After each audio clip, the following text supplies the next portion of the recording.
The moon hung low over the stone ramparts of Castle Ravenshallow, its pale light slipping through narrow slit windows and pooling in the cold, damp corridors where only the bravest or the most desperate dared to tread. In the great hall, banners bearing the royal lion fluttered above a banquet table laden with roasted boar and spiced wine, while the assembled courtiers raised their goblets in solemn toast to King Aldrich the Valiant, the very image of chivalry that the kingdom's chroniclers would later immortalize in gilded manuscripts. Yet beneath the polished veneer of fealty and piety, a different kind of ceremony unfolded in the shadows. Whispered rumors, hushed confessions, and the soft creak of hidden doors opening onto secret chambers where the king's most forbidden desires were pursued. It was in those concealed rooms, accessed through a narrow passage behind the chapel's altar, that Aldrich's appetite for power took on a darker hue. The king, cloaked in the authority of his crown, would summon lovers from distant lands, nobles, clergy, even common servants, who vanished from the public eye only to reappear days later with pallor etched upon their faces, as if they had emerged from a realm where no law held sway. The very walls of these chambers seemed to drink in the illicit trysts, their stone cold to the heat of bodies that defied the strictures of both church and court. Servants in the kitchens, their ears attuned to the clatter of plates and the sighs of the night, began to trade gossip like precious spices. "Did you hear," whispered the head cook to a nervous page, "that the Queen's sister was seen entering the West Tower with the bishop's squire?" The rumor spread like a fever, reaching the ears of distant nobles who, in turn, whispered it into the ears of foreign envoys. Chroniclers, ever eager for scandal to fill the margins of their annals, recorded the tales with a mixture of awe and moral condemnation, their quills scratching out verses that would later be cited as proof of the king's depravity. The clergy, whose power was anchored in the sanctity of the sacraments, could not ignore the growing tide of sin that seemed to emanate from the very throne they were sworn to support. Bishop Alaric, a stern man of iron faith, confronted Aldrich in the great chapel, his voice echoing off the vaulted ceilings as he demanded repentance. "Your Majesty," he intoned, "the eyes of God are upon you, and the people see a holy ruler while the walls hear a different prayer." The king's reply was a thin smile, his hand resting on the hilt of a jeweled sword hidden beneath his robes, a silent reminder that the crown could also be a weapon. Outside the castle walls, alliances that had once been forged through marriage and mutual defense began to fray. The neighboring duke, whose own heir had been rumored to have shared a secret liaison with Aldrich's favored courtier, withdrew his troops from the joint campaign against the southern rebels. Merchants, fearing the instability that scandal bred, rerouted their caravans, and the kingdom's coffers grew thin. The very image of the king, proud, pious, and invincible, started to crack, revealing a ruler whose private excesses threatened to consume his public authority. Later historians would sift through the parchments, the stained glass, and the lingering scent of incense, labeling Aldrich among the most perverted kings in medieval history. Their judgments, colored by the moral lenses of their own ages, painted him as a cautionary figure, a monarch whose obsession with forbidden pleasures led him down a path of isolation, whose secret chambers became tombs for his reputation, and whose downfall served as a stark reminder that even the mightiest crown could be undone by the sins whispered behind its gilded facade. Isabella stepped forward, the hem of her gown brushing the cold stone, and placed a hand lightly on the altar's edge. "Aldrich," she whispered, "the realm feels the tremor of our discord. The nobles gather in hushed circles, the clergy sharpen their tongues, and the people, already weary of famine, now whisper of divine retribution." Her eyes lingered on the flickering candles, each flame a fragile witness to the kingdom's fragile peace. Aldrich's jaw tightened. He could feel the pulse of the jeweled sword beneath his robe, a reminder that power could be drawn as easily as a blade could be sheathed. "We cannot afford another war," he replied, voice low. "Not with the southern rebels still at our borders, and the Duke's forces already withdrawn. We must find a way to silence the rumors without further exposing our private affairs." He glanced toward the narrow passage behind the altar, the secret that had birthed his most intimate transgressions. "There are eyes everywhere, Isabella. Even the stone seems to remember what it has witnessed." The queen's gaze hardened. "Then we must turn those eyes against each other." She turned, her fingers finding the hidden latch concealed beneath a tapestry depicting St. Michael's triumph. With a soft pull, the tapestry slipped, revealing a narrow stairwell that spiraled down into the castle's forgotten bowels. There is a network of tunnels the old builders left for the siege of the western keep. Few remember them, and fewer still dare to use them. If we can move our allies through those passages, we can meet with the Duke's son in secret, offer him a pact that restores his troops in exchange for his silence about the affairs. Aldrich considered the proposal, the weight of his crown pressing against his temples. "You would betray the bishop's trust?" he asked, a note of disbelief threading his tone. "Alaric will not simply stand aside while we negotiate with a rebel's heir." Isabella smiled, a thin, practiced curve. "Bishop Alaric is a man of conviction, but he is also a man of ambition. He seeks to tighten the church's grip on the crown. If we can present him with a scandal that threatens his own standing, perhaps the squire he favors, the one rumored to have slipped into the West Tower with my sister, he will be forced to choose between protecting his reputation and condemning the king." She paused, letting the implication settle. "We can feed him a story, a false thread, that leads him into a trap of his own making." Aldrich's eyes flickered with a mixture of admiration and unease. "You would weaponize the very gossip that poisons us." He took a step toward the stairwell, feeling the cool air that rose from its depths. "Very well. We will summon the Duke's son, Lord Reynold, to the hidden chamber tonight.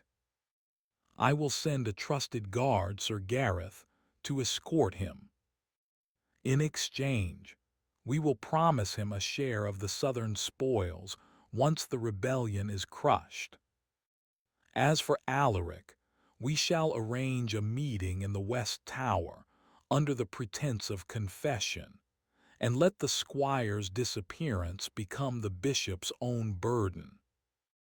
The queen nodded, her resolve solidifying like the stone walls around them. "And the lovers?" she asked, a hint of bitterness in her voice. "The ones who have vanished into the secret rooms." Aldrich's smile returned, colder this time. "They will be moved to the lower vaults, the ones beneath the chapel where no light reaches. There they will be kept out of sight, their silence ensured by iron doors and the oath of the guard. Their existence will become another ghost story whispered by the kitchen staff, a cautionary tale for any who think they can hide from the crown." Isabella turned back to the altar, her mind already mapping the intricate web she was about to spin. "Then let us begin," she said, her voice steady. "The night is short, and the kingdom's patience shorter still." She pressed the latch once more, and the tapestry fell away, revealing the darkness that had lain dormant for generations. Together, king and queen descended into the hidden arteries of their fortress, each step echoing the promise of a fragile peace forged in secrecy, betrayal, and the desperate hope that the crown might yet survive the sins that threatened to consume it. Reynold inclined his head, the candlelight catching the faint scar that ran from his left cheek to his jaw, a reminder of the battle that had left his father's forces scattered. He took a seat at the rough wooden table that dominated the chamber, the ancient stone walls seeming to close in as the weight of their conspiracies settled. "First," Isabella began, sliding a sealed vellum across the table, "we must secure the southern routes.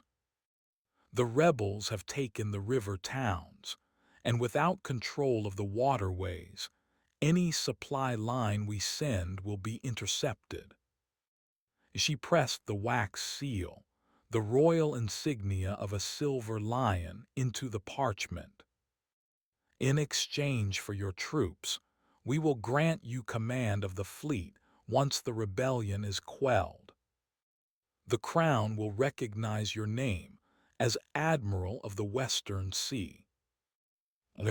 Reynold traced the seal with a gloved finger, his eyes narrowing. "And the Duke's lands?" he asked, voice low. "My family has been stripped of its holdings since the uprising began. My father's name is tarnished, and the crown has seized our estates." Aldrich leaned forward, his crown catching the flicker of the torch. "Your lands will be restored, but not without a price. The bishop's men have been stationed at the western keep, guarding the treasury. We need you to lead a covert strike, using the tunnels you know so well. If you can bring the treasury's gold into our hands, the crown will return every acre that was taken." Reynold's gaze flicked to the king, then to the queen, measuring each expression. He could feel the tension in the room, the unspoken threat that any hesitation might be interpreted as betrayal. "And the bishop?" he asked. "Alaric will not sit idle while his secrets are exposed." Isabella smiled, a thin line that did not reach her eyes. "We have already set the trap. The squire's disappearance will be presented as a scandal that implicates Alaric's favored courtier. He will be forced to defend his reputation before the council, and in that moment we will reveal the falsehoods we have woven. He will have no choice but to retreat his forces to protect his standing, leaving the western keep vulnerable. Aldrich nodded, his voice steady. When the council convenes, we will feed them the rumor that the squire was seen entering the west tower with a woman of the queen's household, your sister, as you have whispered before. The bishop will be compelled to investigate, and we will ensure that his investigation leads him into the very tunnels we now occupy. Reynold exhaled, the sound echoing off the stone. You ask for my army, my fleet, my lands, and my loyalty. In return, you promise me gold, titles, and a path to restore my family's honor. But what of the lovers you mentioned? The ones hidden in the lower vaults? Their silence is a fragile thread. If it unravels, the kingdom will hear the whispers. Isabella's eyes hardened. They will remain where they are, locked behind iron doors and bound by oath. Their fate will be a story told only in the kitchens, a warning to those who think they can hide from the crown. Should any of them attempt escape, the guards will be ordered to silence them forever. A moment of heavy silence stretched across the chamber. The torchlight sputtered, casting wavering shadows that seemed to dance to the rhythm of their plotting. Finally, Reynold rose, his decision made. I will bring my men to the tunnels at dawn, he declared. We will strike the treasury, and I will ensure the bishop's council is fed the scandal you have crafted.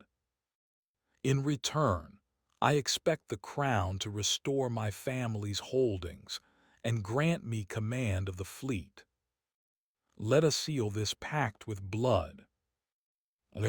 Aldrich produced a ceremonial dagger, its hilt encrusted with a single ruby that caught the flame. He pressed the blade to Reynold's palm, the metal biting into flesh. Isabella took a small vial of crimson ink and, with a steady hand, signed her name beside his on the vellum, the seal of the queen pressing firmly onto the parchment. The dagger was withdrawn, and the ink dried as the pact was sealed. Outside, the night grew colder, and the distant howl of wolves drifted through the stone corridors. Below, the hidden arteries of the fortress seemed to pulse with a new purpose, each echo a promise of betrayal, each footstep a step toward a fragile peace that might shatter at any moment. The first light of dawn seeped through the narrow slit in the western wall, painting the stone floor with a thin, amber wash. Reynold slipped from his chambers, the ruby-stained wound on his palm now a faint, throbbing reminder of his oath. He moved silently through the corridors, his boots muffled by the thick tapestries that lined the passageways. At the hidden door beneath the great hall, a small contingent of his most trusted men waited, their faces set in grim determination. Aldridge, the captain of Reynold's guard, stepped forward, his hand resting on the hilt of a short sword. The tunnels are still unguarded at this hour, he whispered. The night watch has been diverted to the western keep, as we arranged. We have 10 minutes before the first patrol returns. Reynold nodded, his eyes flickering to the map spread on the stone slab. The route to the treasury wound through 3 vaulted chambers, each guarded by ancient mechanisms, iron doors that required a specific sequence of pressure plates, and a narrow waterway that could flood the lower passages if disturbed. We will split into 2 groups, he said. One will secure the waterway, the other will handle the doors. Timing is everything. If we linger, the council will convene and the bishop's investigation will begin. The men dispersed, slipping into the darkness of the tunnels. The air grew cooler, damp with the scent of earth and distant iron. As they descended, the faint echo of dripping water became a steady rhythm, matching the quickening of Reynolds' pulse. In the first chamber, a rusted iron gate loomed, its hinges corroded but still functional. Aldridge crouched, feeling the cold metal with his fingertips, and began to manipulate the hidden latch that would release the lock. A sudden clatter reverberated from deeper within the passage, a stone dislodged, rolling down the incline. Reynolds' heart lurched. "Someone else is down there," he hissed, eyes narrowing. He signaled his men to halt, and they pressed themselves against the walls, listening. From the shadows emerged a figure cloaked in the muted colors of the kitchen staff, a young woman with hair bound in a simple braid, her face partially hidden by a hood. Her eyes, however, burned with a fierce, desperate light. "You should not be here," she whispered, voice trembling. "They have taken us. The lovers, they are not dead. They are being moved." Reynolds' mind raced. The lovers, those whispered names locked behind iron doors, had become a pawn in his own scheme, yet now they seemed to possess agency of their own. "Who are you?" he demanded, though the question was more a plea for information than accusation. She lowered her hood, revealing a scar that ran from her cheek to her jaw, a mark of a past battle.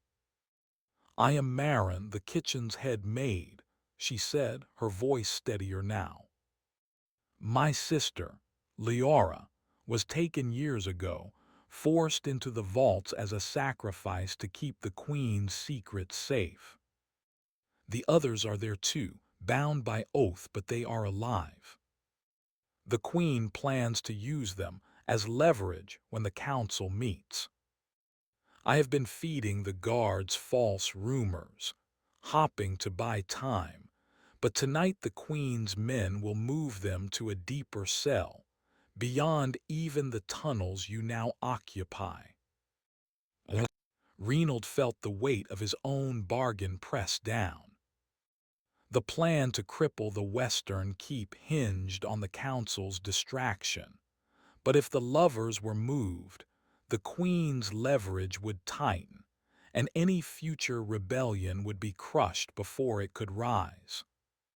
He glanced back at the iron gate, now beginning to give under Aldridge's careful pressure. "Tell me everything you know," Reynolds said, his tone softening. "If we can free them, we can turn them into allies." Their knowledge of the fortress's hidden passages could be the key to securing the treasury and ensuring the council's downfall. Marin's eyes widened, hope flickering like a candle in a draught. "There is a hidden stair behind the altar in the chapel of Saint Vesper. It leads directly to the lower vaults where the lovers are kept. The stair is sealed by a stone slab that only opens when the ancient hymn is sung in the correct cadence. I have learned the hymn from the old choir master, who died under mysterious circumstances. If you can sing it, the stone will move." Reynolds turned to Aldridge, who had finally freed the iron gate. "We have minutes," he said. "We will take the stair, free the lovers, and use their knowledge to secure the treasury." Then we will strike the council with the scandal we have prepared. If we succeed, the queen's grip will crumble, and the kingdom will have a chance to heal." Aldridge gave a curt nod, and the two groups reconvened at the junction of the tunnels. The waterway lay ahead, its shallow stream glinting in the dim light. Reynolds ordered a small contingent to block the flow with stones, preventing any flood that might alert the guards above. Meanwhile, Marin led the way toward the chapel, her steps silent on the cold stone. The chapel's vaulted ceiling loomed ahead, its stained glass windows shattered long ago, allowing the pale morning light to filter in like shards of broken hope. The altar stood at the far end, a massive slab of marble bearing the faded sigil of the queen.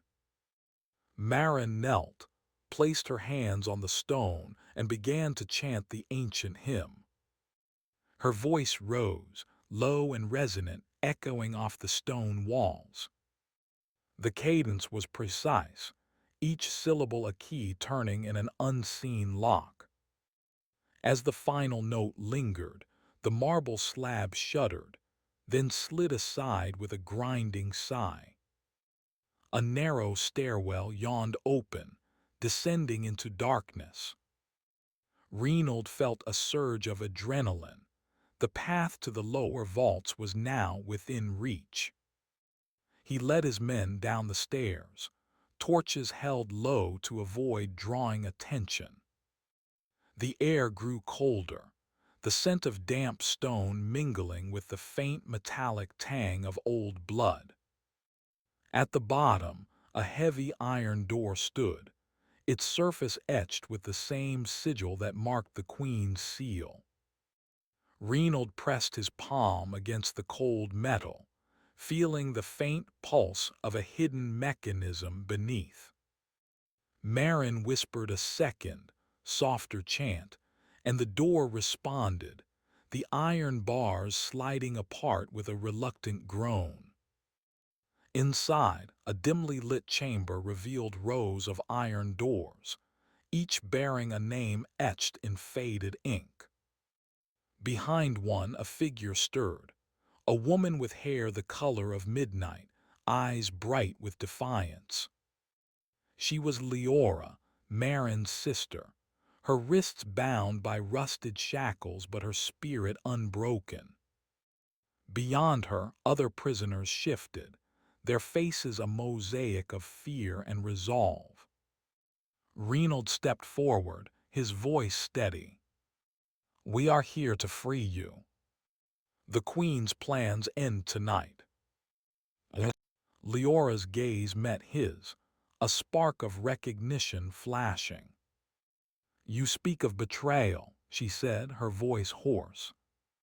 "But betrayal can be a weapon against tyranny." Reynolds nodded, gesturing to his men. "We will open the doors. Once you are free, you will know the tunnels better than any map. Together we will bring the treasury to the council, expose the queen's lies, and ensure the lovers. Silence is no longer a weapon but a shield for the kingdom." The shackles fell away with a clatter, and the prisoners rose, their movements synchronized as if rehearsed.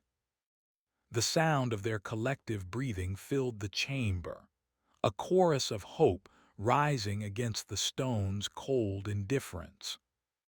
As the first rays of sunrise slipped through the cracks above, the hidden arteries of the fortress pulsed with a new rhythm, one of rebellion, of redemption, and of a fragile peace that now seemed within reach. The blue pulse grew steadier, a living vein of light that seemed to breathe with the fortress itself.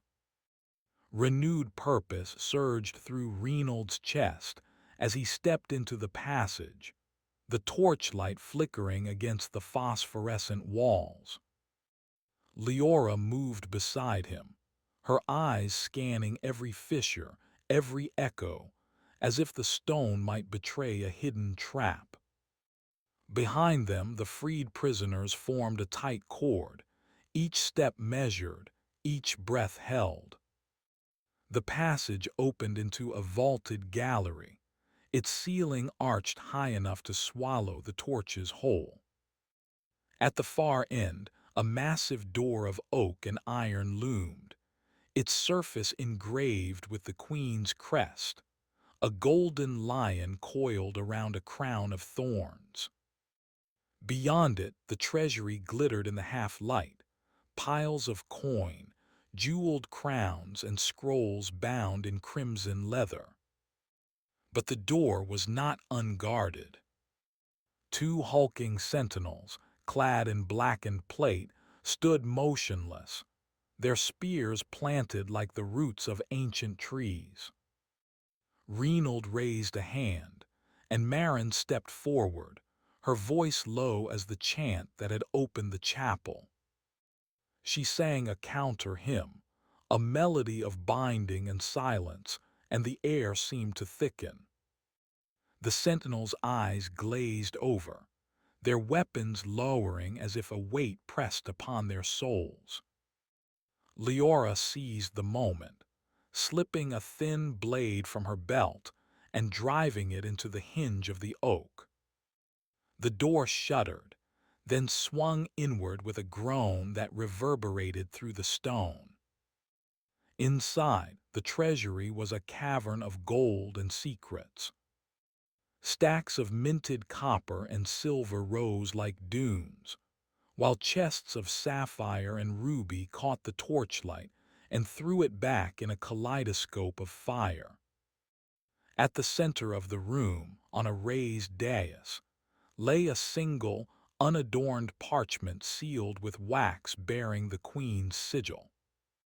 Reynold felt the weight of the kingdom in that simple sheet. He approached the dais, his boots echoing on the polished floor.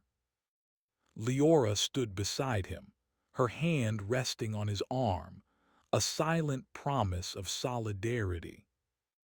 Marin, ever vigilant, kept watch at the doorway, her eyes flickering between the shadows and the faint sounds of distant footsteps, guards beginning to stir above. Reynold broke the seal with a careful twist of his knife. The parchment unfurled, revealing a map of the entire kingdom, inked in a hand that was unmistakably the queen's.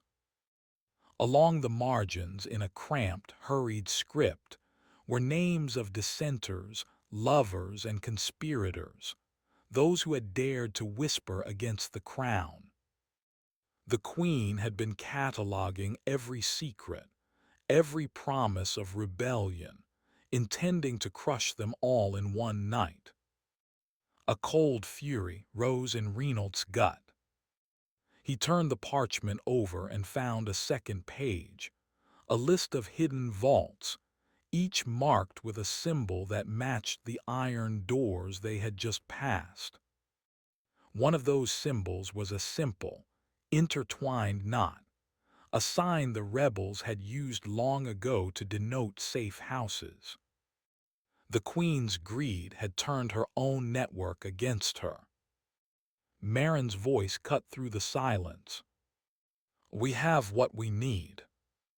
The council will not believe a single word without proof." She gestured to the piles of gold. "We take enough to fund the uprising, but we also take the evidence. The queen's tyranny will be exposed, and the lover's silence will become a rallying cry." Leora nodded, her eyes fierce. "And the queen will learn that betrayal is a weapon she cannot wield against us." She stepped forward, her fingers brushing the edge of a chest. Inside lay a set of keys, bronze, iron, and a single, ornate silver key that pulsed with a faint, inner light. It was the key to the deepest vault, the one whispered about in the darkest tavern tailies, where the queen kept the heart of the realm, a crystal said to bind the kingdom's very lifeblood to her will. Reynold took the crystal's location from the map, committing it to memory. He turned to his men, his voice steady. "We move the treasury out through the western tunnels. Leora, you and Marin will lead the prisoners to the hidden exits. I will escort the council's emissaries back to the citadel with the proof. The silver key will be our last resort. If the Queen's forces converge, we use it to seal the deepest vault and destroy the heart." A low rumble began to echo through the stone, the distant clatter of armor and shouted orders as the Queen's alarm bells rang. The rebels exchanged glances, each understanding the narrowness of the window they had. Without hesitation, they began loading sacks of coin, rolling chests across the floor, and stacking the most valuable relics onto makeshift sleds. The passage behind them filled with the sound of hurried footsteps, the metallic scrape of armor, and the distant, panicked cries of guards realizing the breach. Reynold felt the weight of destiny settle on his shoulders, but also the steady rhythm of his own heart, matching the pulse of the blue light that still guided them. As the first sled slipped into the tunnel, Leora caught Reynold's eye and gave a small, fierce smile. "For the kingdom," she whispered, and together they vanished into the darkness, the promise of a new dawn echoing behind them. Reynold's grip on the map tightened. He glanced at Leora, her eyes locked on his, a spark of understanding flickering between them. They had to move and move fast. The fate of their rebellion and that of the kingdom itself hung in the balance. The wiry informant, known in the shadows as Varric, motioned them forward, his lantern casting a wavering amber pool on the stone. "This way," he whispered, pointing to a narrow fissure that opened into a vaulted chamber. The air grew hotter, tinged with the metallic scent of old ironwork. In the center of the room stood a massive stone door, its surface etched with the same intertwined knot that had marked the safe houses on the map. The door was ajar, revealing a spiraling staircase that disappeared into darkness. Marin pushed the last sack of gold onto a sled, then turned to the prisoners, men and women whose faces were streaked with soot and fear. "Stay close," she urged, her voice steadier than she felt. "The tunnels will lead you to the old sewers of the city. From there, you can slip into the streets unnoticed." Leora slipped the silver key from her belt and held it up, the faint inner light pulsing like a heartbeat. "If we're forced to seal the vault, this will be our last line of defense," she said, her tone low. "But we need to get to the heart before the Queen's forces can lock it away." Reynold nodded, his mind already cataloging the route. He turned to the council emissaries, a trio of gaunt men whose robes bore the insignia of the royal council. "You will ride the western tunnel to the citadel's outer wall. When you reach the gate, present the proof we carry. The guards there have been bribed. They will open the way for you." The emissaries bowed, clutching the scrolls that contained the Queen's own list of dissenters. Their eyes flickered with a mixture of dread and resolve. As they slipped away, Reynold felt the weight of the map shift in his hands, the inked lines now a living pulse beneath his fingertips. A sudden crash echoed from the tunnel behind them. Metal doors slammed shut, and the distant clang of armor grew louder. Varric's eyes narrowed. "They've sealed the main passage," he hissed. "We have only the side shaft left, but it's a dead end unless we open the hidden latch." Leora stepped forward, pressing the silver key into the stone slab beside the shaft. The key's light flared, and ancient runes glowed in response. With a resonant click, a concealed panel slid aside, revealing a narrow crawl space lined with cobwebs and dust. The passage sloped steeply downward, the air growing colder with each step. Reynold led the way, the map clutched tightly against his chest. The tunnel walls were slick with condensation, and the faint sound of water dripping echoed like a metronome.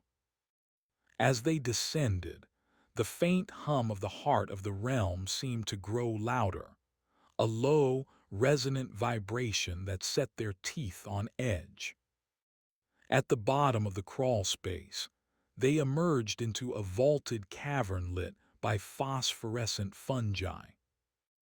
In the center stood a massive iron door, its surface scarred with battle marks and the queen's sigil, a crown entwined with a serpent.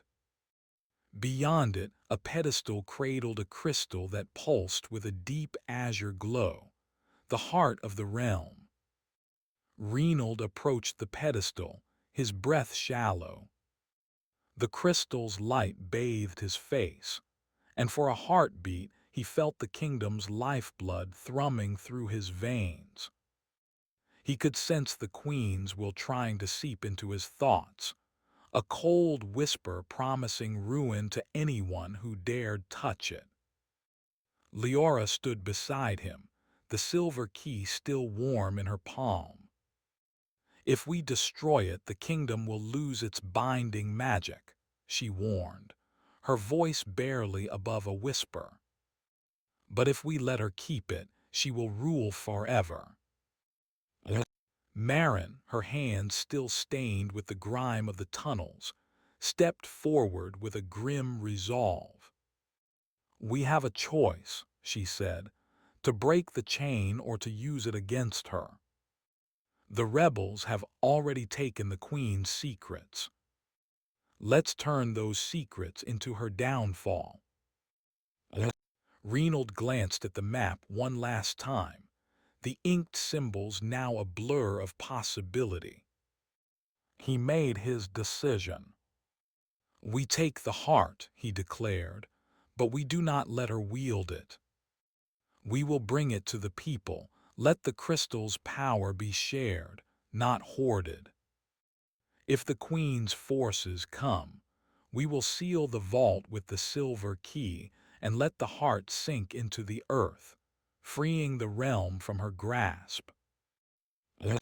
A thunderous roar reverberated through the cavern as the queen's elite guard, led by a towering commander in black armor, burst through a hidden side entrance. Their swords glinted, and their banners bore the serpent's coil. The commander raised his helm, revealing a scarred face that had once been Reynold's brother. "Reynold," the commander snarled, "you betray your blood. Hand over the crystal, and I will spare your friends." Reynold's heart hammered, but his resolve hardened. He stepped forward, the crystal cradled in his arms, and faced his brother.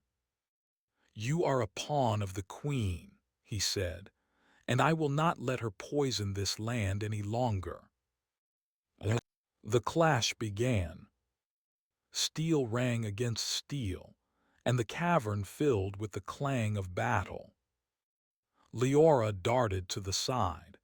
using the silver key to deflect a blow aimed at Reynolds' head, the key's light flaring with each impact. Marin rallied the prisoners, who, though untrained, fought with a ferocity born of desperation. In the chaos, Reynolds felt the crystal's weight shift, its pulse quickening as if urging him onward. He seized a moment when the commander's guard faltered, and with a swift motion, he thrust the crystal toward the pedestal's opening. The crystal settled into place, its azure light expanding, flooding the cavern with a blinding brilliance. The queen's magic, bound to the heart for centuries, surged outward. The iron door shuddered, the serpent sigil cracking as the crystal's power overwhelmed it. The commander staggered, his eyes widening as the light washed over him, erasing the darkness that had clouded his mind. Reynolds shouted, "Now!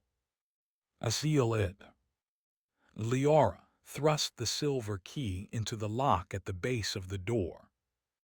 The key's inner light flared, and the ancient mechanisms roared to life. Massive stone slabs began to slide, crushing the entrance behind the queen's forces and sealing the heart within a new, unbreakable vault. The cavern fell silent, except for the ragged breaths of the rebels. The crystal's glow dimmed, its power now dormant, locked away from any tyrant's grasp. Reynolds lowered the crystal, feeling its cool surface against his palm, and turned to his companions. "We have the proof," he said, holding up the scrolls that listed the queen's conspirators. "And we have the heart safe from her. The kingdom will know the truth, and the people will decide its future." Marin smiled, tears glistening in the dim light. "The dawn we whispered about is finally here." Leora slipped the silver key back into her belt, its purpose fulfilled for now. "We will keep this secret," she promised, "and guard it until the time comes to use it again." Reynolds looked toward the tunnel that led back to the western exits, the path that would bring the evidence to the citadel and the treasury to the rebels' hidden caches. The distant sounds of the queen's alarm faded, replaced by the steady rhythm of their own footsteps. With the heart secured and the queen's tyranny exposed, the rebellion surged forward, a flickering flame poised to become a blaze that would reshape the kingdom. The wind rushed past them as the horses' hooves pounded the uneven road, each beat echoing the thrum of a kingdom on the brink of change. Reynolds kept the crystal close to his chest, its dormant chill a reminder of the power they had just sealed away. Leora rode beside him, her eyes scanning the horizon for any sign of the queen's scouts, while Marin, ever the firebrand, urged the steeds faster, his laughter a thin veneer over the anxiety that knotted his gut.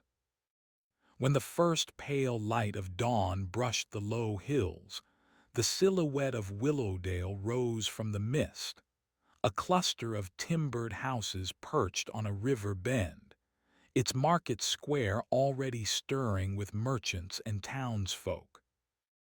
The rebels slipped through a narrow alley that led to the old stone bridge, where a gaunt figure waited beneath a weathered lantern.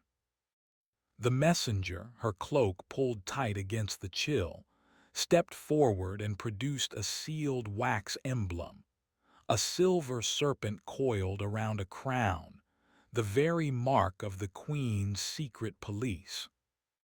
"Your contact is ready," she whispered, sliding a small, iron-bound chest into Reynolds' hands. Inside, you'll find the envoy's letters and a forged decree. It will force the council to convene within the hour. The queen will have no time to rally her forces before the truth spreads. Reynold nodded, feeling the weight of the kingdom settle on his shoulders. He turned to Leora and Marin, their faces illuminated by the first rays of sun. "We ride to the citadel," he said, voice steady. "We expose the queen's treachery, and we give the people a chance to choose." The trio spurred their horses toward the citadel's towering gates, the stone walls looming like a stern guardian. As they approached, a patrol of the queen's elite, clad in black armor that still bore the faint glint of the serpent's coil, blocked the entrance. Their captain, a stern woman with a scar running down her cheek, lifted a hand to halt them. "State your business," she demanded, eyes flicking to the crystal at Reynold's side. Reynold stepped forward, the crystal catching the morning light and casting a brief flash of azure across the courtyard. "We bring proof of the queen's crimes," he declared, holding up the scrolls. "And we bring the heart, sealed and safe. The kingdom cannot continue under her tyranny." The captain's gaze hardened, but before she could order a halt, a horn sounded from the citadel's highest tower. The council's banners unfurled, and a messenger descended the stairs, his breath ragged from haste. "The queen's forces have been repelled in the western caverns," he announced, eyes wide. "The heart is secured. The council must meet at once to decide the realm's fate." A murmur rippled through the gathered soldiers. The captain lowered her weapon, her expression shifting from suspicion to reluctant respect. "Very well," she said. "You will be escorted to the council chamber. Speak your truth." Inside the vaulted hall, the counselors, elderly men and women whose faces bore the lines of countless wars, sat in a semicircle around a massive oak table. Reynold placed the scrolls before them, the ink still fresh, the names of conspirators and the queen's darkest edicts laid bare. Leora laid the silver key on the table, its faint glow a silent promise of the power they now guarded. Marin, ever the voice of the people, stepped forward and spoke of the prisoners they had freed, the hope that had ignited in the hearts of the oppressed, and the need for a new order built on justice rather than fear. The council listened, some with disbelief, others with dawning horror. When the last name was read, a noble who had once been Reynold's mentor, the silence that fell was deafening. Finally, the eldest counselor, a woman with hair as white as winter snow, rose. "The queen's reign has been built on lies and blood," she said, her voice resonant. "If these scrolls are true, we must act. The heart must remain sealed, and the queen must answer for her crimes." Outside, the first true light of day bathed the citadel in gold. Word spread quickly through the streets as townsfolk gathered, eyes turning toward the towering walls where the fate of their kingdom was being decided. The queen, hearing the rumors, rode her black steed toward the citadel, her face a mask of fury and desperation. She arrived just as the council prepared to issue a decree of exile and trial. Reynold met her at the great doors, the crystal still warm against his chest. Their eyes locked, brother against brother, tyrant against rebel. The queen's voice rang out, sharp as a blade. You think you can betray me? You think a handful of rebels can undo a lifetime of rule? Reynold's grip tightened on the crystal. I think the people have a voice, and they will no longer be silenced by your serpent's coil. He turned to the council, his words carrying the weight of every sacrifice made in the darkness of the cavern. Let the truth be known. Let the heart stay sealed. Let the kingdom choose its own destiny. The queen's eyes flickered, a flash of the serpent's coil appearing in the depths of her stare. For a heartbeat, the air seemed to still. Then, with a guttural roar, she lunged forward, drawing a dagger from beneath her cloak. The council's guards surged to intercept, but Reynold stepped between them, the crystal's light flaring once more, this time not to seal, but to protect. A wave of azure radiance burst outward, striking the queen's blade and sending it clattering to the stone. The queen staggered, her armor cracking under the sudden surge. She fell to her knees, the serpent's coil on her breastplate dimming as the light washed over her. In that moment, the crowd outside gasped, then erupted in a chorus of shouts, the sound rolling across the citadel like thunder. The councilors, emboldened, raised their hands. By the will of the people, we declare the queen deposed, the eldest councilor proclaimed. She shall stand trial before the realm, and the heart shall remain sealed, guarded by those who have proven their loyalty to the truth. Reynold lowered the crystal, its glow fading to a soft pulse, as if acknowledging the new order. Leora slipped the silver key back into her belt, its purpose fulfilled for now, but ready for any future need. Marin clasped Reynold's shoulder, a grin breaking across his face, the fire of rebellion burning brighter than ever. The sun rose fully over the kingdom, casting long shadows that stretched across the citadel's walls.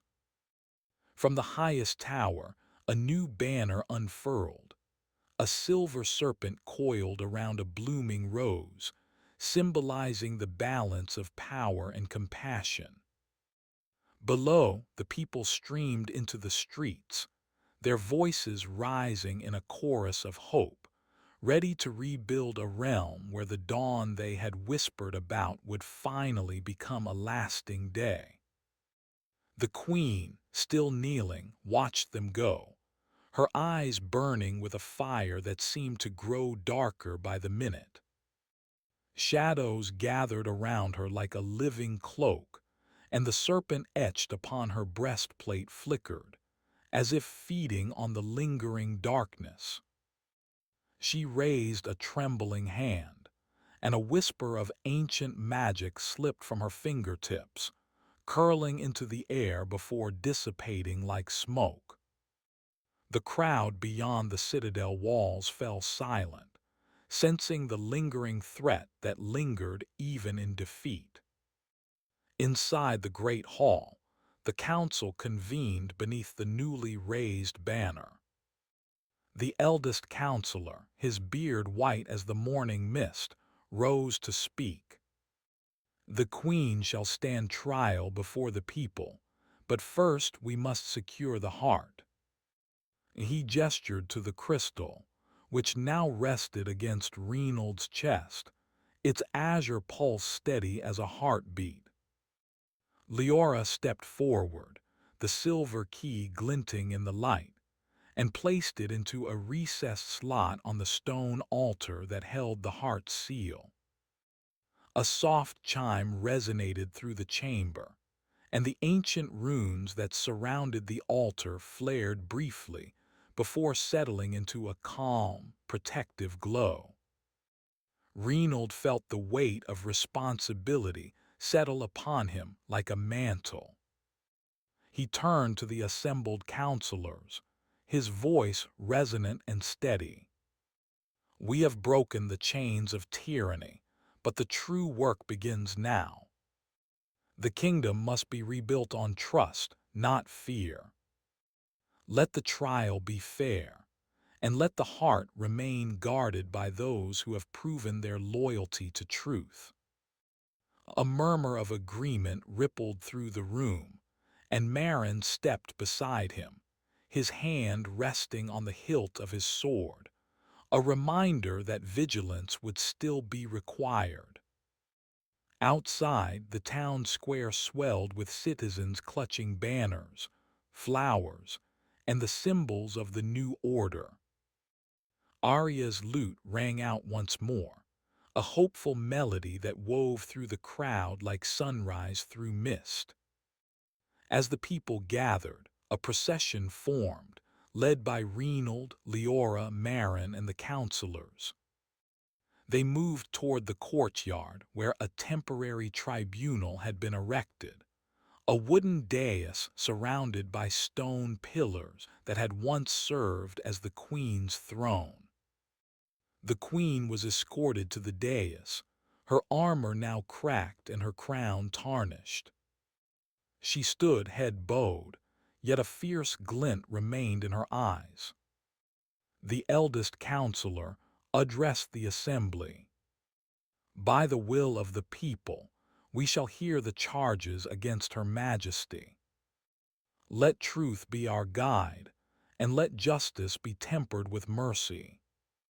He gestured to a scribe who unfurled a parchment, listing the crimes, the oppression of the villages, the siphoning of the heart's power for personal gain, and the betrayal of the covenant that bound the kingdom to the ancient serpents. Reynold stepped forward, the crystal's light catching the eyes of every onlooker. "We have seen what darkness can do when it is hoarded," he said, his voice carrying across the square. "But we have also seen the strength that comes from unity. The heart must remain sealed, not as a weapon, but as a promise that no one may wield its power for selfish ends." He placed his hand on the crystal, and a gentle wave of azure radiance washed over the crowd, soothing the lingering fear and stirring a collective resolve. The queen lifted her head, her voice hoarse yet steady. "I have ruled with an iron fist, believing it was the only way to protect this realm," she confessed. "But I see now that fear breeds only more fear. If I am to be judged, let it be with honesty, and let my fate serve as a lesson to those who would follow my path." The crowd listened, some with anger, others with compassion, and the murmurs shifted toward a tentative hope that even the darkest heart could find redemption. When the verdict was finally pronounced, the council declared that the queen would be stripped of her titles and placed under guardianship, her powers bound by the same silver key that had sealed the heart. She would serve the kingdom in a new capacity, tending to the wounded lands she had once neglected, under the watchful eyes of those she had once ruled. The sentence was both punishment and mercy, a chance for her to atone. As the sun climbed higher, the crystal's glow dimmed to a gentle pulse, its purpose fulfilled for the moment. Leora slipped the key back into her belt, feeling its weight as a reminder that vigilance must never wane. Marin clapped Reynold on the back, his grin now tempered with the seriousness of the tasks ahead. Arya's lute sang a softer tune, a lullaby of renewal, as the people began to disperse, returning to their homes to rebuild, to plant new gardens, and to mend the broken walls of the citadel. In the quiet that followed, Reynold lingered on the balcony of the great hall, looking out over the kingdom he had helped to free. The silver serpent coiled around the blooming rose fluttered in the breeze, a symbol of balance that now seemed within reach. He knew the road ahead would be fraught with challenges. Old loyalties would be tested, new threats would arise, and the heart-sealed power would always tempt those who coveted it. Yet, with his friends at his side and the trust of the people behind him, he felt a steady certainty. The dawn they had fought for was not a fleeting moment, but a promise that could be kept, one sunrise at a time. The night settled over the citadel like a soft blanket, and the torches along the ramparts flickered in a rhythm that matched the steady thrum of Reynold's thoughts. He turned to Marin, whose eyes still glowed with the fire of the day's decisions. "Tomorrow we ride to Brindlemark," Reynold said.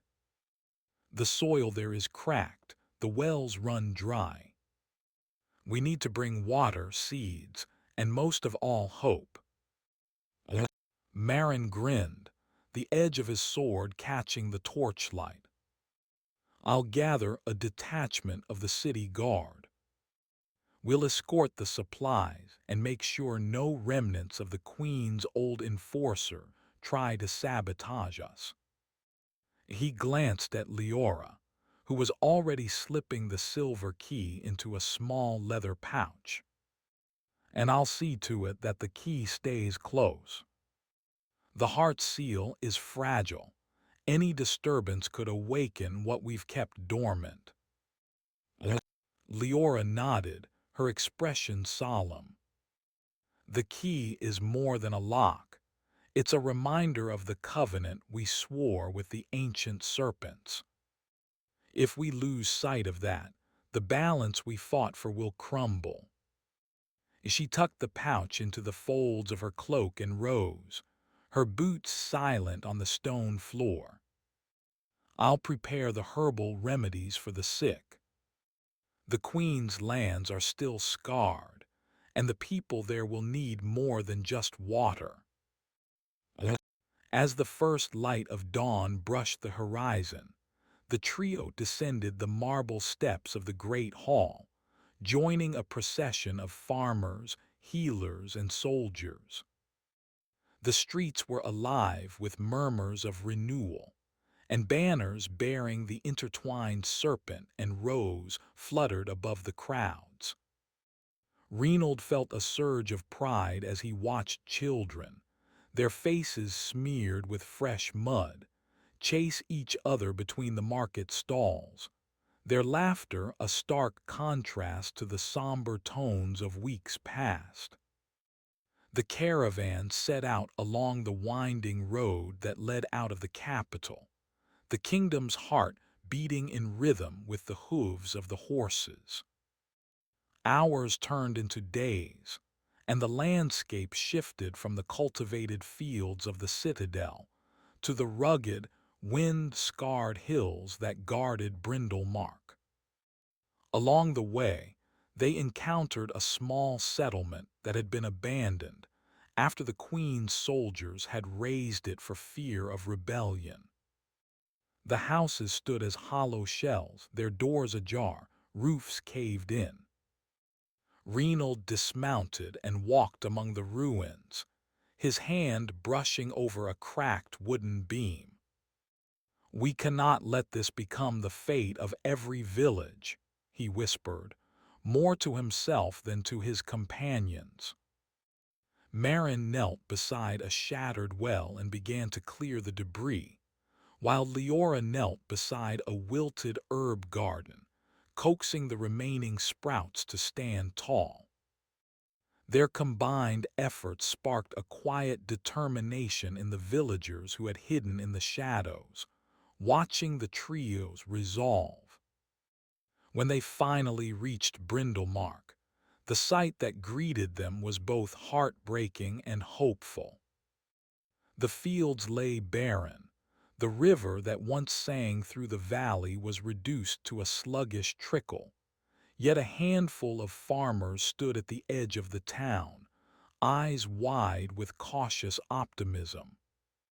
Reynold raised his hand, and the crystal that still hung around his neck pulsed a soft azure, a reminder of the promise they carried. "We come with water, seeds, and the will to rebuild," Reynold announced, his voice carrying over the hushed crowd. "The heart remains sealed, but its power can still guide us. Together we will restore the river, till the soil, and heal the wounds of this land." He placed the crystal on a stone altar in the town square, and as its light spread, a gentle warmth rose from the ground, coaxing the dry riverbed to swell ever so slightly. The people of Brindlemark gathered around, their faces illuminated by the crystal's glow. Children ran forward, their hands reaching for the shimmering light, while the elders whispered prayers to the ancient serpents. In that moment, the promise of a new dawn felt tangible, as if the very air had been infused with the possibility of redemption. Night fell once more, and the campfires crackled as stories were shared around them. Arya, who had joined the caravan after hearing of the kingdom's rebirth, strummed her lute, weaving melodies that seemed to stitch the broken pieces of the village together. Leora tended to the wounded, her hands moving with practiced grace, while Marin organized patrols to guard against any lingering threats. Reynold stood at the edge of the river, watching the water flow more freely than it had in months. He felt the weight of the silver key against his side, a constant reminder that vigilance was still required. Yet for the first time in a long while, he allowed himself a quiet smile. The road ahead would still be long, the challenges still many, but the seeds of hope had been sown, and the kingdom, like the river, was beginning to find its course again. The morning sun rose over Brindlemark, casting golden ribbons across the river's newly widened banks. Reynold rose before the rest of the villagers, the silver key cold against his thigh.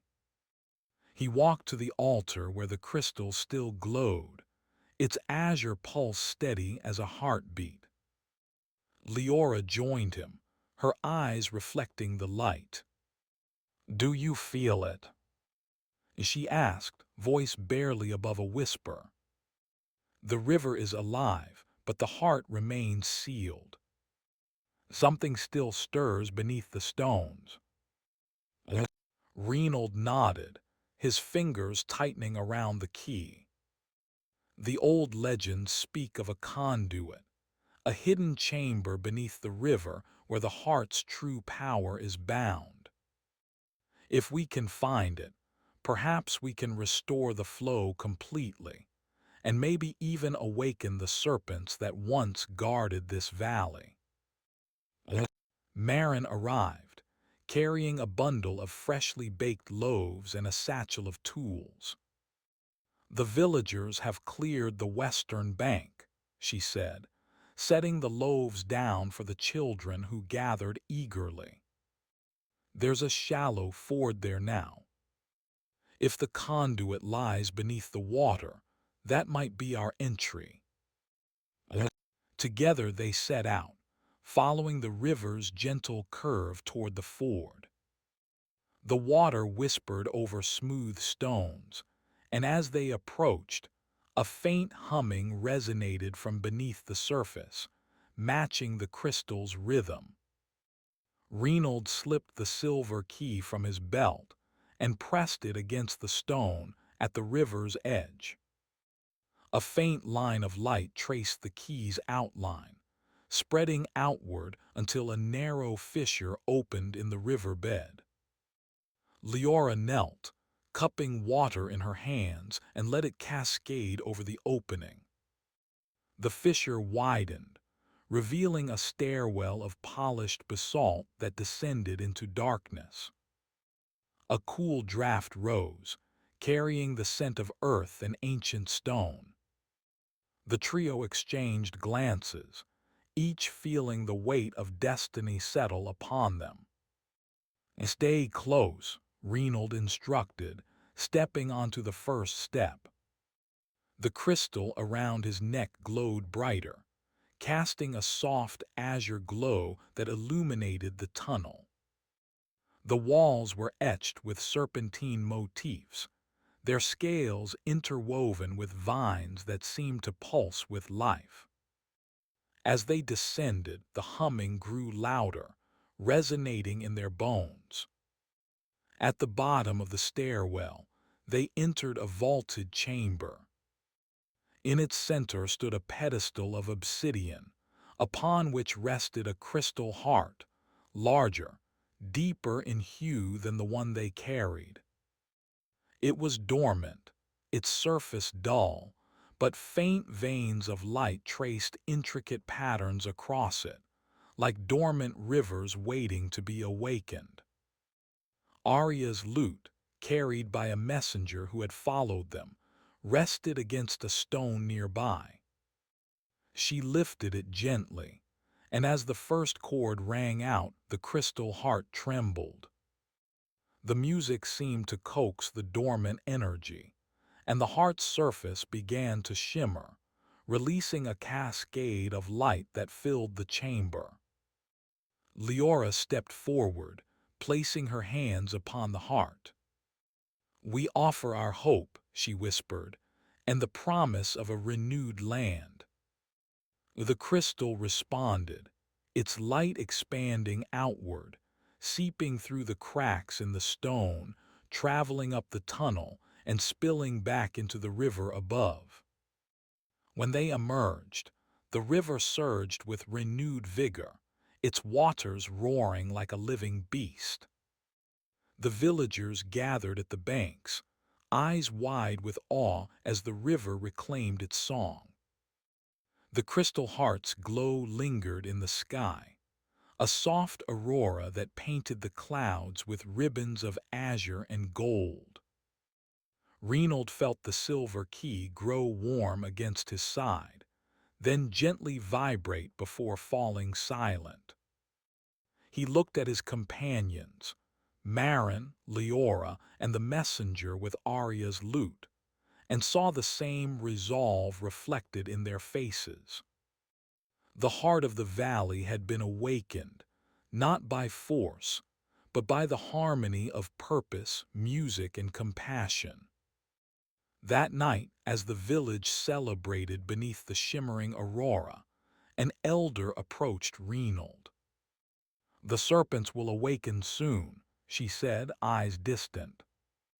"Their guardianship will return, but they will test the hearts of those who seek their aid.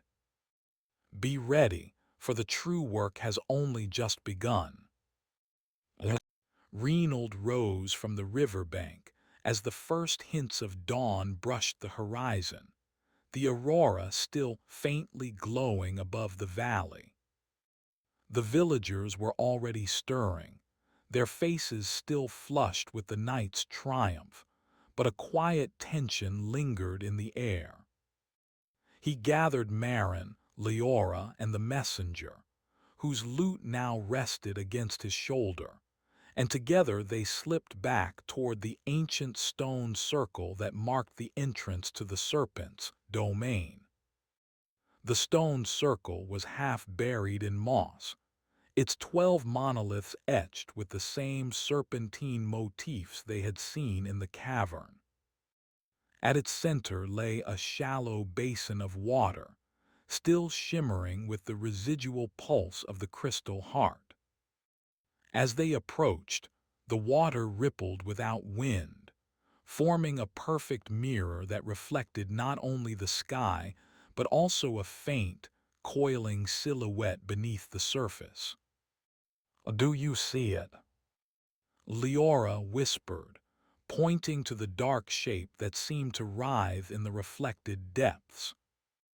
Marin stepped forward, her hand brushing the cold stone of the nearest monolith. A low, resonant tone vibrated through the ground, and the air grew heavy with the scent of wet earth and ozone. From the basin, a slender, silver-scaled serpent rose, its eyes like polished amber. It hovered just above the water, its body forming a graceful arc. And then, with a voice that sounded like distant thunder, it spoke. "Guardians of the valley, you have awakened the heart. The balance has been restored, yet the ancient pact demands a test. To claim the serpent's aid, each of you must confront a fragment of your own darkness and emerge unbroken." Reynold felt the weight of the serpent's words settle upon his shoulders. He glanced at his companions, noting the flicker of resolve in their eyes. "What must we do?" he asked, his voice steady despite the tremor in his chest. The serpent's form dissolved back into the water, and the basin's surface rippled outward, revealing 3 narrow tunnels that branched from the circle like veins. Each tunnel glowed faintly with a different hue: crimson, emerald, and violet. The serpent's voice echoed once more, "Choose your path and let the trial begin." Without hesitation, Reynold stepped toward the crimson tunnel. The stone beneath his boots seemed to pulse in rhythm with his heartbeat. As he entered, the tunnel narrowed, and the walls closed in, their serpentine carvings now alive with flickering flames that danced without consuming the stone. The heat grew intense, and a low growl resonated from the depths. A figure emerged from the shadows, a mirror image of Reynold but cloaked in darkness, eyes burning with a cold fire. "You think you are the hero," the shadow hissed, "but you have always been driven by fear of loss, by the need to protect what you cannot keep." Reynold's mind raced. He remembered the night his village had been ravaged by flood, the helplessness that had driven him to seek the crystal.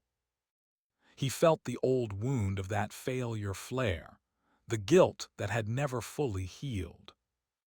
The shadow lunged, and Reynold raised his hand, the crystal around his neck flaring a brilliant azure that cut through the oppressive heat. "Your fear does not define you," Reynold said, his voice echoing off the stone. "It is the fire that forged my resolve. I will not let it consume me." The crystal's light surged, enveloping both figures. The shadow writhed, then dissolved into a cascade of ash that drifted away like smoke. The flames on the walls dimmed, and the tunnel opened into a cavern bathed in soft, golden light. At its center stood a pedestal of polished jade, upon which rested a single feather of deep crimson, pulsing with a faint ember. Reynold reached out, feeling the feather's warmth seep into his palm. As he lifted it, a sense of calm settled over him, the lingering sting of his old fear replaced by a quiet confidence. He turned back toward the stone circle, the feather glowing gently in his hand. Marin chose the Emerald Tunnel. The air within was cool and fragrant with pine, and the walls were covered in vines that seemed to breathe. As she walked, the vines curled around her ankles, guiding her forward. At the tunnel's heart, a pool of crystal clear water reflected a sky of endless green, and standing beside it was a figure cloaked in mist, a version of Marin herself, eyes closed, hands raised in a silent prayer. "You have always sought strength in the world around you," the mist figure whispered, "yet you forget the strength that lies within your own heart. The burden of leadership has made you doubt your worth." Marin felt the weight of every decision she had made, the lives she had led, the moments she had hesitated. The mist swirled, forming images of villagers looking to her for guidance, of battles fought and won, and of the quiet moments when she had simply listened.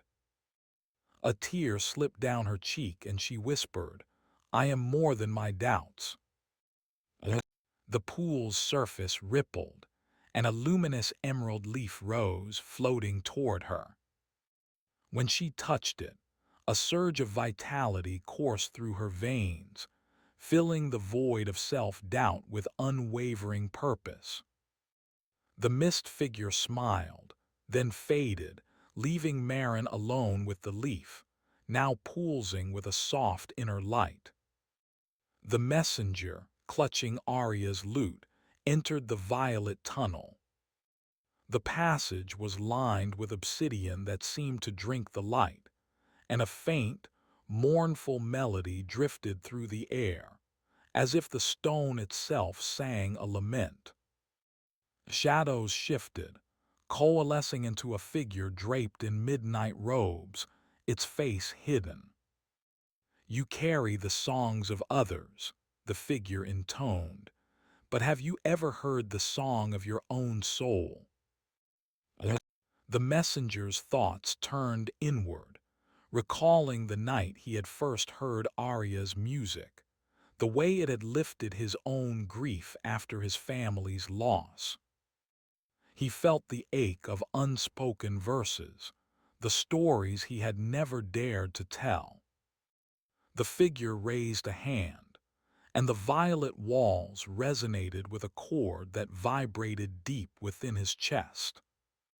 He lifted the lute, its strings humming in response to the unseen music. With a steady breath, he played a simple, pure melody, one that spoke of hope of loss and of the quiet courage to keep moving forward. As the notes filled the tunnel, the obsidian walls softened, turning a deep indigo, and the figure's hood fell back, revealing a young woman with eyes like twilight. "You are the keeper of stories," she said, "and your voice will bind the valley's future." From her palm, a sapphire feather fell, its surface shimmering with the same violet hue of the tunnel. The messenger caught it, feeling the weight of countless untold tales settle into his heart, granting him the resolve to become the chronicler of the valley's rebirth. The three emerged from their respective tunnels together, each holding a feather that pulsed with its own color. The serpent that had first spoken reappeared, coiled around the stone circle, its scales now reflecting the combined glow of the three feathers. "Your hearts have faced the darkness within and emerged stronger," the serpent intoned. "Now the guardianship returns. The valley's serpents will rise, not as foes but as allies, to protect the balance you have restored. Yet remember, the trials will never cease. They are the forge of true guardians." A low rumble echoed through the valley as the ground trembled. From the hills beyond the village, The silhouettes of massive serpents began to unfurl, their bodies glistening with scales of sapphire, emerald, and ruby. They slithered down the slopes, moving with a grace that belied their size, and settled around the village like a living wall of protection. Reynold, Marin, Leora, and the messenger stood at the center of the circle, the three feathers hovering above their outstretched hands, their light intertwining and forming a radiant sigil in the air, a symbol of unity between the people and the ancient guardians. The villagers gathered once more, eyes wide with awe as the serpents coiled protectively around their homes. The elder stepped forward, her gaze softening as she watched the scene unfold. "You have earned the serpent's trust," she said, her voice carrying the weight of centuries. "Now you must learn to listen to their counsel, for they will guide you through the seasons of peace and the storms of conflict." As the sun rose fully, casting golden rays across the valley, the aurora faded, leaving behind a sky clear and bright. The river, now a vibrant artery of life, sang a new song, one that blended the melody of Arya's lute, the heartbeat of the crystal heart, and the ancient hiss of the serpents. In that harmony, Reynold felt a profound certainty. The true work had indeed just begun, and together they would walk the path of guardianship, ever vigilant, ever hopeful. The night after the vision, a low mist rolled in from the river, curling around the stone circle like a living veil. The serpents, their scales catching the faint glow of the feathers, shifted their positions, forming a protective spiral. Reynold, still clutching the crystal orb, felt its pulse sync with the rhythm of the mist, as if the valley itself were breathing in anticipation. From the edge of the mist emerged a figure cloaked in woven reeds, its face hidden beneath a mask of polished river stone.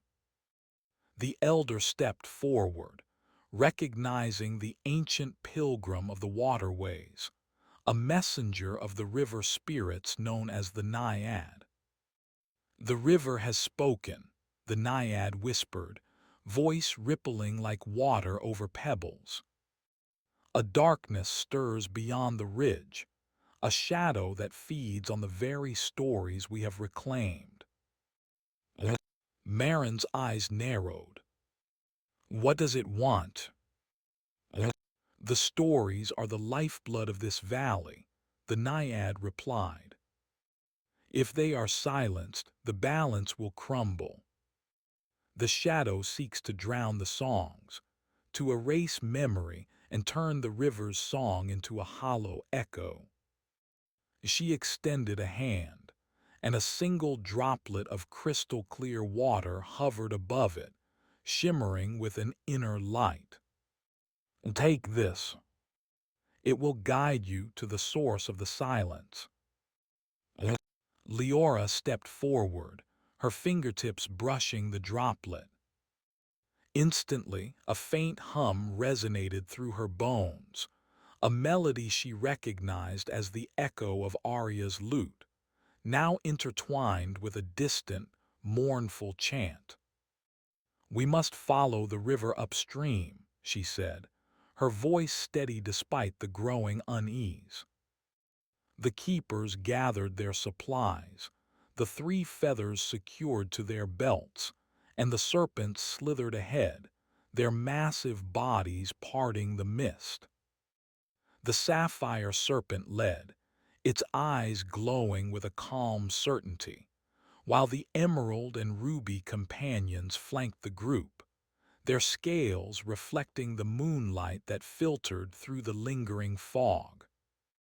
As they trekked along the river bank, the terrain grew steeper, the cliffs rising like ancient sentinels. The water grew colder, its surface rippling with an unnatural stillness. At a narrow gorge, the river narrowed to a throat of stone, and the mist thickened into a choking veil. From within the darkness, a low, guttural chant rose, a sound that seemed to scrape at the edges of memory, threatening to erase the very words Reynold had vowed to protect. Reynold raised the crystal orb, its blue light cutting through the gloom. The orb pulsed in time with the chant, and a faint inscription appeared on its surface. "Speak the forgotten, and the silence will break." He turned to the others. "We must recall the stories that have been lost, the verses that never found a voice. Only then can we dispel this shadow." Arya, who had been silent for days, lifted her lute once more. Her fingers found the strings with practiced ease, and she began to play a haunting refrain, a counterpoint to the oppressive chant. The notes rose, weaving through the mist, and as they did, Reynold felt the orb's light intensify. He closed his eyes, letting the visions flood back, tales of the first guardians, of love and betrayal, of the valley's birth from a single tear of the moon. Marin whispered the names of forgotten heroes, each syllable a thread pulling the darkness apart. Leora sang the lullabies her mother had taught her, their gentle cadence soothing the angry wind. The messenger, clutching his feather, recited the ancient verses etched into the valley's stones, his voice steady despite the tremor in his throat. The combined chorus rose like a tide, meeting the shadow's chant head-on. The mist began to churn, swirling into vortexes that sucked at the sound, but the collective song held firm. With a final, resonant chord, Arya's lute shattered the oppressive hum. The darkness recoiled, a wisp of black smoke spiraling upward before dissipating into the night sky, leaving behind a faint scent of pine and rain. The river, freed from the choking silence, surged forward with renewed vigor, its waters sparkling under the moon. The serpents exhaled, their massive bodies relaxing as the valley's heartbeat steadied. The naiad bowed deeply, her mask glinting with droplets of water. "You have restored the river's song," she said, her voice now warm and clear. "The stories live on, and the valley breathes anew." Reynold lowered the crystal orb, its glow dimming to a gentle pulse. He felt the weight of the visions lift, replaced by a calm certainty. The three feathers hovered, their colors brighter than before, as if acknowledging the triumph. The elder placed a hand on his shoulder, her eyes shining with pride. "The trials will come again, but you have shown that the power of story can outshine any darkness." As dawn painted the horizon with hues of gold and rose, the keepers returned to the village, the serpents winding gracefully around the path. Children gathered at the stone circle, eyes wide with wonder, and the elder began to teach them the new verses that had been forged in the night. The valley, now alive with song, promise, and the watchful presence of its ancient guardians, prepared for the next chapter of its ever-unfolding tale. The elder gestured toward the stone circle, and the stranger, who introduced himself as Kale, a wandering chronicler, stepped into the hollow where the children had been listening moments before. The air seemed to hum with anticipation, the crystal orb now resting on Reynolds' palm, its faint pulse matching the rhythm of his heartbeat. "Sit," the elder said, her voice soft but commanding. The valley remembers every word spoken within its bounds. "Let us begin." Reynold lowered the orb, and a thin ribbon of light unfurled from its surface, spiraling upward until it hovered above the circle like a luminous thread. As the light settled, images blossomed in the mist, a silvered moon hanging low over a pristine lake, a single tear falling from its luminous eye, and the lake's waters swelling into a verdant valley cradled by towering peaks. The vision faded, leaving behind a lingering scent of night-blooming jasmine. Cale inhaled deeply, his eyes reflecting the fading images. The moon's tear is said to have birthed this place, but the tale I carry speaks of a pact, an agreement between the moon's spirit and the first guardians, binding their fates together. Yet the pact was never fully sealed, and the valley has lived on the edge of that unfinished promise.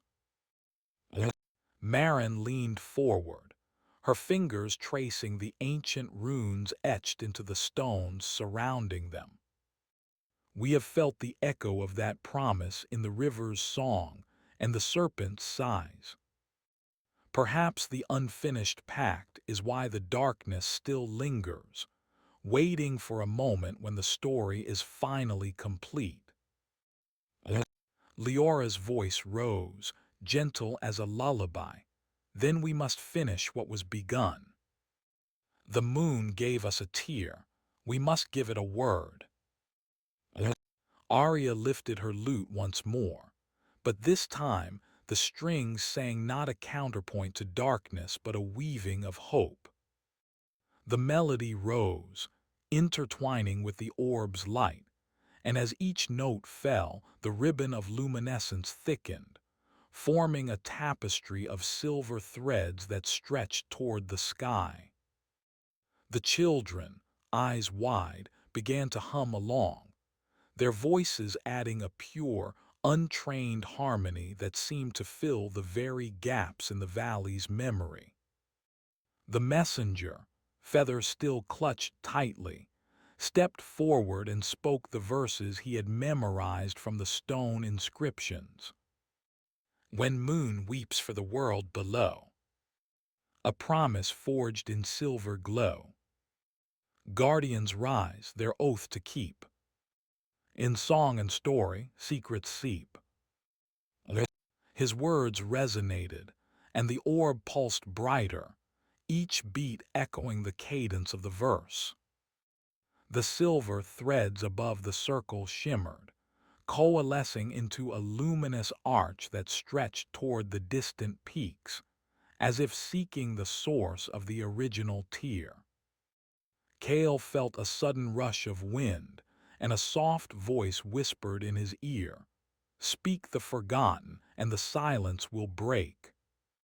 He recognized the phrase from Reynolds' earlier battle, and a realization settled over him. The pact was never spoken aloud. It required a collective voice, each of us together, to give the moon its missing word. Reynold turned to the gathered keepers and the stranger, his gaze steady. "Then we shall speak it now. Let every heart here add its truth, its memory, its love. Let the valley hear the word that will seal the pact." One by one they spoke. Marin recited the names of the first guardians, each syllable a stone laid in the foundation of the valley. Leora sang the lullaby her mother had taught her, a promise of protection passed through generations. Arya's lute sang the refrain of hope, each chord a pledge to guard the stories. The messenger added the ancient verses, his voice steady despite the tremor that still lingered. Even the children, with innocent clarity, whispered wishes for rain, for safety, for the songs to never fade. When Cale's turn arrived, he closed his eyes and felt the weight of countless journeys, of countless tales he had gathered across distant lands. He opened his mouth and spoke a single word, clear and resonant: Lumina. The word rolled like a ripple across the valley, catching the moon's lingering tear and reflecting it back into the night sky. The silver arch above the stone circle flared, a cascade of light spilling down like a waterfall of stars. The crystal orb burst into a radiant sphere, its blue hue merging with the moonlit silver until the entire valley seemed bathed in a soft, ethereal glow. The river's song swelled, now accompanied by a chorus of unseen voices, ancient guardians, forgotten heroes, the very spirit of the moon itself, joining in harmony. A gentle sigh rose from the mountains, and the serpents coiled tighter around the path, their scales glinting with newfound brilliance. The naiad emerged from the river, her mask now radiant, and bowed before the gathering. "The pact is sealed," she said, her voice echoing like water over stone. "The valley will thrive, and the stories will never again be silenced." Reynold lowered the orb, now a calm, steady beacon at his side.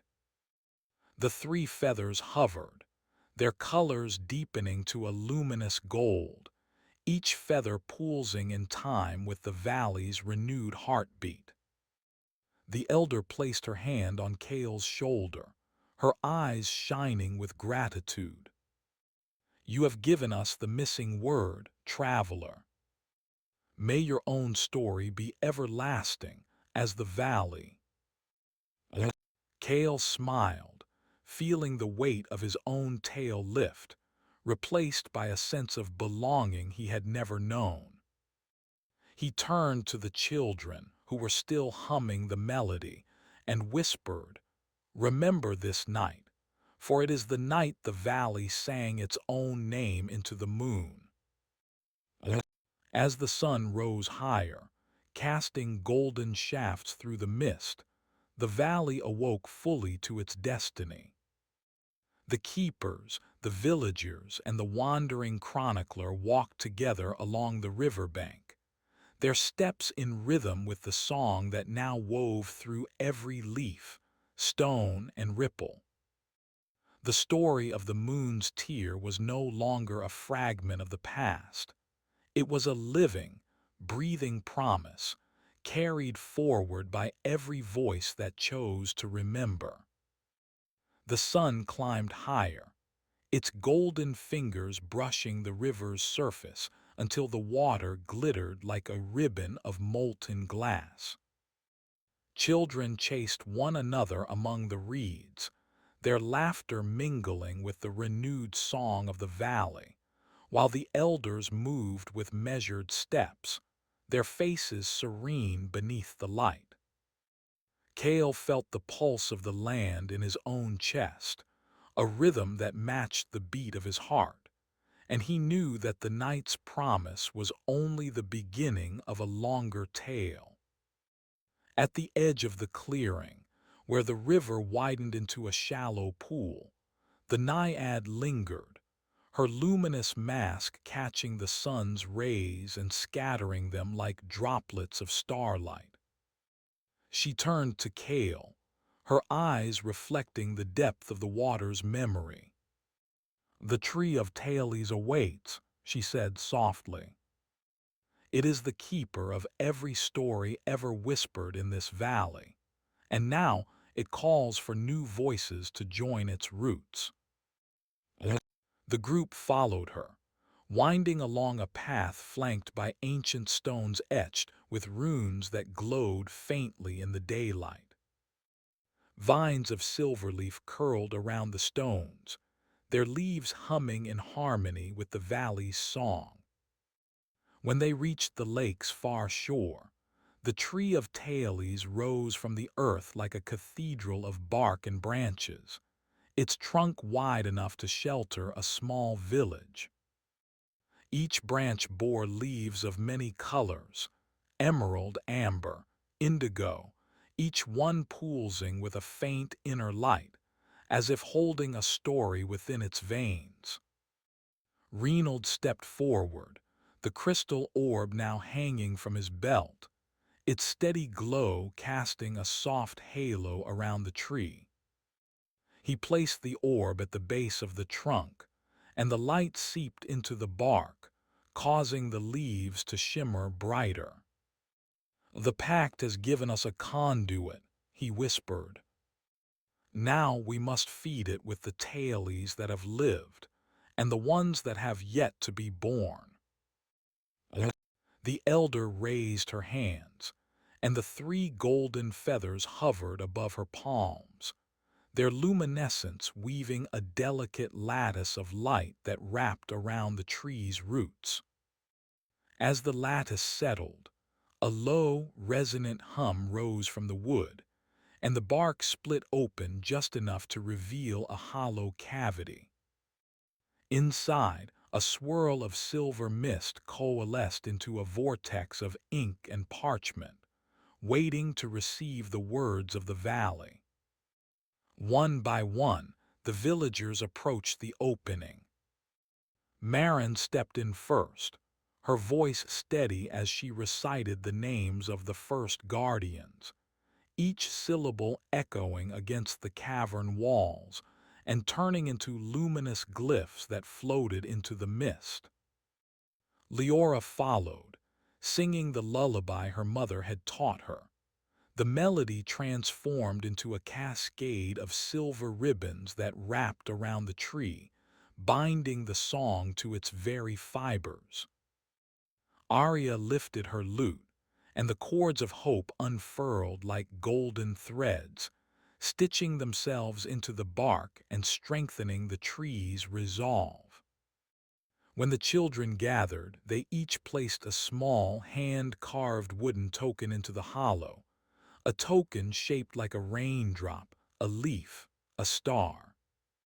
Their innocent wishes rose with the wind, and the mist turned a gentle turquoise, sealing the promises of rain, safety, and unending song. The messenger, his voice still steady despite the tremor that had once haunted him, spoke the ancient verses that had guided the valley for centuries. The words settled like dust on the surface of the water, each particle catching the light and becoming a tiny beacon of memory. Finally, Kale stepped forward. He felt the weight of his journeys, the countless stories he had gathered from distant lands, and the quiet yearning that had driven him to this valley. He drew a thin quill from his satchel, its feather still tinged with the gold of the pact, and dipped it into the ink that swirled within the vortex. With deliberate strokes, he wrote the word that had sealed the night, asterisk lumina asterisk, and then added his own line, a promise to wander beyond the valley's borders and carry its song to the world beyond the mountains. As his ink dried, the vortex burst into a cascade of light that rose like a sunrise within the tree, spreading its glow through the canopy and beyond the valley's rim. The tree of Thales shivered, and from its branches fell a shower of luminous leaves that drifted on the wind, each one carrying a fragment of the stories told that day. The leaves settled on the shoulders of travelers, on the roofs of cottages, and even on the backs of the serpents that still coiled the path, ensuring that every corner of the valley would remember. A hush fell over the gathering as the last leaf touched the ground. The naiad lifted her mask, and the water around her rippled with a soft, approving sigh. The valley now holds its own memory, she said, her voice a gentle current. But memory is a living thing. It must be tended, shared, and renewed. Let those who leave carry a piece of this song, and let those who stay keep it alive in their hearts. With that, the keepers began to disperse, each returning to their duties with a renewed purpose. Kale lingered a moment longer, feeling the pulse of the tree of Taelis sync with his own. He tucked the golden feather into his cloak, a reminder of the night the valley sang its name into the moon, and set his gaze toward the horizon. Beyond the mountains lay other valleys, other stories waiting to be heard. He smiled, knowing that wherever his path led, the light of asterisk lumina would guide him, and the song of the moon's tear would travel with him, a thread woven through the tapestry of the world. She stepped closer, the firelight catching the silver flecks that seemed to drift like dust within her hair. "I am Selene, keeper of the celestial archive," she said, her voice resonating with the hush of distant constellations. "For centuries I have watched the threads of destiny weave across the heavens, yet the stories of mortals are the only colors that give those threads meaning. The valley's song has reached my sanctuary, and I have felt the pull of your promise, Kale." Kale lowered his sword, the metal glinting faintly against the ember glow.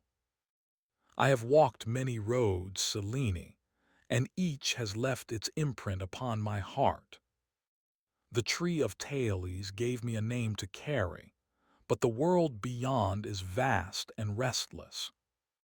What is it you seek from a wanderer such as I?" She lifted a small, crystalline sphere from the folds of her cloak.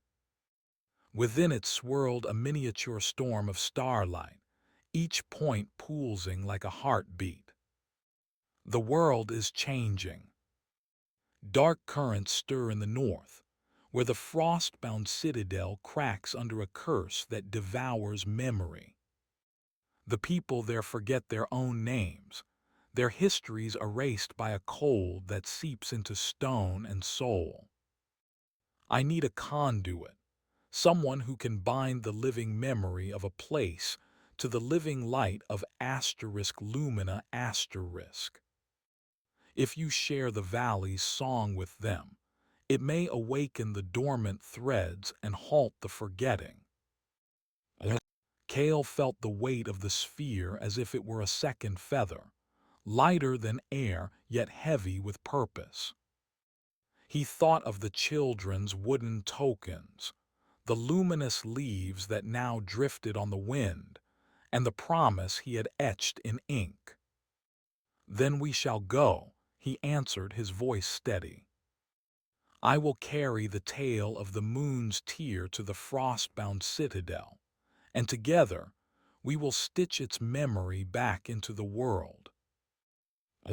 Selene smiled, and the fire seemed to flare for a heartbeat, casting long shadows that danced like ancient runes across the rocks. "There is a path that only those who bear true memory may tread," she whispered. She extended a hand, and from the sphere a thin filament of light unfurled, winding itself around Kale's wrist like a bracelet of sunrise. "Follow the silver river that runs beneath the mountain's spine. It will lead you to the Gate of Echoes, where the citadel's heart beats in silence. There you must sing the valley's song, and the stone will remember." The night grew deeper, and the stars above the ridge seemed to lean in, listening. Keek tightened his cloak, feeling the golden feather against his chest, and turned his gaze toward the winding trail that disappeared into the darkness. The serpents that had coiled the valley's path slithered away, their scales catching the faint glow of the luminous leaves, as if granting him silent blessing. He took his first step onto the mountain trail, the crystal filament humming softly against his skin. Behind him, the valley's melody rose on the wind, a low hum that blended with the rustle of pine and the distant call of night birds. Ahead, the silver river glimmered faintly in the moonlight, a ribbon of reflected starlight winding through the crags. Cale felt the pulse of the tree of Taeles still echoing within him, a rhythm that matched the beat of his own heart. As he descended into the narrow gorge, the air grew colder, and a thin veil of frost began to lace the stones. The river's surface shimmered, and from its depths rose a lone figure, an old woman wrapped in furs, her eyes bright with a knowing fire. "You seek the gate of echoes," she said, her voice cracking like ice. "Many have tried, but only those who carry a living memory can pass. Speak, traveler, and let the song of your valley be heard." Cale lifted his lute, the instrument he had carried since the night of the tree's illumination. He placed his fingers upon the strings and began to play the melody that Arya had woven into the bark, the chords of hope that had stitched the valley's resolve. As the notes rose, the frost melted, and the river's water glowed with a turquoise hue, echoing the mist that had once sealed the valley's promises. The old woman's eyes filled with tears, and she whispered, "The path opens for you, bearer of asterisk lumina asterisk. Go and let the world remember." The crystal walls sang a soft, resonant chord with each breath Cale drew, as if the cavern itself were a living instrument. Light filtered through the icicles, scattering into 1,000 prismatic shards that painted the floor in shifting patterns of sapphire and emerald. In the center of the vast chamber stood a pedestal of pure quartz, its surface smooth and cold, upon which rested a single tear-shaped crystal that pulsed with a faint, silvery glow, the moon's tear. Cale approached reverently, the filament on his wrist humming louder with each step, its light sinking to the rhythm of his heart. He could feel the memory of the valley thrumming through his veins, a tapestry of laughter, loss, and hope that now intertwined with the ancient power of the citadel. As his fingers brushed the pedestal, the crystal tear responded, releasing a ripple of luminescence that washed over the cavern, illuminating hidden alcoves and revealing murals etched into the stone. The murals depicted a time before the frost had claimed the citadel, when scholars and singers gathered here to bind the world's stories into crystal. Their faces were serene, eyes closed in concentration, each hand holding a different instrument, flutes, drums, lyres, much like Cale's lute. In the center of each scene, a luminous thread wove through the instruments, binding them to a central star that shone like a promise. A low, resonant voice echoed through the chamber, neither male nor female, but a chorus of ages. "Bearer of Lumina, you have awakened the heart of the citadel. The moon's tear is a conduit, but it requires a song to unlock its full power. Sing the valley's song once more, and let its memory merge with the citadel's own. Kale lifted his lute, the strings still warm from his earlier performance. He closed his eyes, letting the memory of the tree of Thales flood his mind. The rustle of leaves, the crackle of fire, the whispered lullabies of the children. He began to play, his fingers moving with a confidence born of destiny. The melody rose, richer now, layered with the echo of the cavern's own song. As the notes swelled, the crystal tear brightened, its surface rippling like liquid moonlight. Suddenly, the quartz pedestal split, revealing a hidden compartment. From within emerged a slender, silver key forged of the same light that coursed through the filament on Kale's wrist. The key hovered, rotating slowly as if waiting for a purpose. The voice returned, softer this time. The gate of echoes was but the first threshold.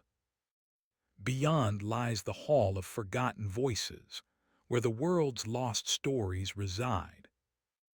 Use the key to open the door of dawn, and you will restore what has been silenced. Kale slipped the key into the lock of a massive door, set into the far wall of the cavern. The lock clicked, and the door began to grind open, its ancient hinges groaning as centuries of frost gave way. A rush of warm air spilled out, carrying with it the scent of pine, rain, and distant seas, a reminder of the world beyond the mountain's icy grasp. Beyond the doorway lay a vaulted hall lined with towering shelves of crystal scrolls, each one humming with a faint narrative. Some glowed faintly, their stories half remembered, others shone brightly, waiting to be heard. In the center of the hall stood a throne of intertwined ice and stone, upon which sat a figure cloaked in shifting shadows. The figure lifted its head, revealing eyes that mirrored the night sky, speckled with constellations. "You have come, Kale of the Valley," the figure intoned. "I am the keeper of echoes, guardian of all that has been forgotten. The moon's tear has chosen you to bind the fractured memories of this world. Will you accept the mantle and let the valley's song become the chorus of all realms?" Kale felt the weight of the golden feather against his chest, the pulse of the filament, and the lingering melody of his people. He nodded, his voice steady as the mountain's core. "I will sing and I will remember, for every voice that has been lost." The keeper raised a hand, and the crystal scrolls began to unfurl, their light converging toward the moon's tear. The tear absorbed the stories, growing brighter, until it burst forth in a cascade of silvery light that filled the hall, spilling out into the cavern and beyond, racing along the silver river, climbing the mountain's spine, and finally reaching the valley below. In the valley, the luminous leaves fluttered brighter than ever. The tree of Thales glowed with renewed vigor, and the children's wooden tokens sang in the wind.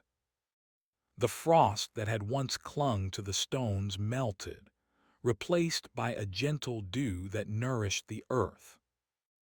And high on the mountain, Kale stood at the threshold of the citadel, lute in hand, ready to carry the newly forged chorus of the world wherever the wind would take it. The woman stepped forward, and as she did, the shadows that clung to the throne receded, revealing a spiraling staircase of light that seemed to rise from the very floor of the citadel. Each step was etched with runes that glowed faintly, pulsing in time with the rhythm of Kale's heartbeat.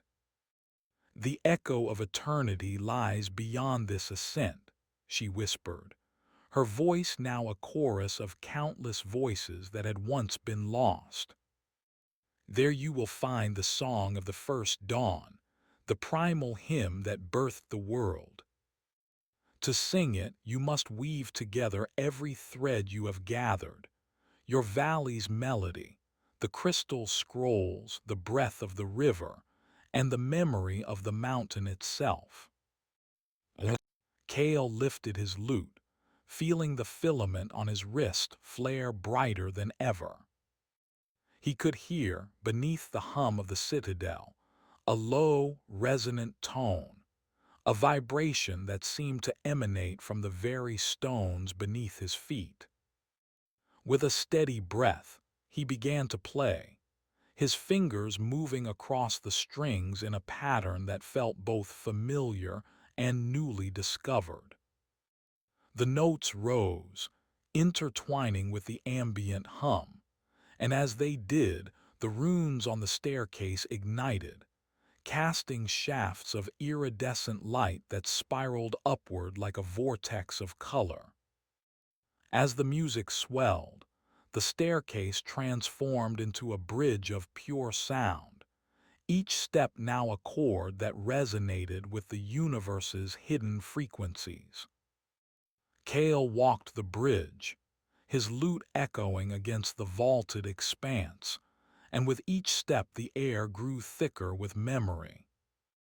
Visions flickered around him, ancient forests where trees sang in unison, seas that whispered forgotten lullabies, cities of glass that once floated among the clouds, and the first spark of consciousness that had set the cosmos humming. The woman, now revealed as the embodiment of the keeper, her form shifting between star-kissed night and sunrise gold, walked beside him, her presence a steadying cadence. Reaching the apex of the bridge, Kale found himself before a vast, translucent dome that pulsed like a living heart. Within its center floated a single crystalline sphere, the echo of eternity itself. It thrummed with the accumulated songs of ages, a silent chorus waiting for a conductor. Kale raised his lute, feeling the filament merge with the sphere's resonance, and a single, pure note burst forth, shattering the silence. The sphere responded, releasing a cascade of harmonies that rippled outward, filling the citadel, the mountain, the valley, and beyond. The music surged like a tide, carrying with it the stories of every being that had ever lived, every dream that had ever been whispered to the night. The tree of Thales swayed, its leaves shedding new blossoms that glowed with the colors of distant constellations. The silver river widened, its waters now a ribbon of liquid starlight that sang as it flowed. Even the wind that had once howled through the mountain passes now hummed a gentle lullaby, cradling the world in a blanket of sound.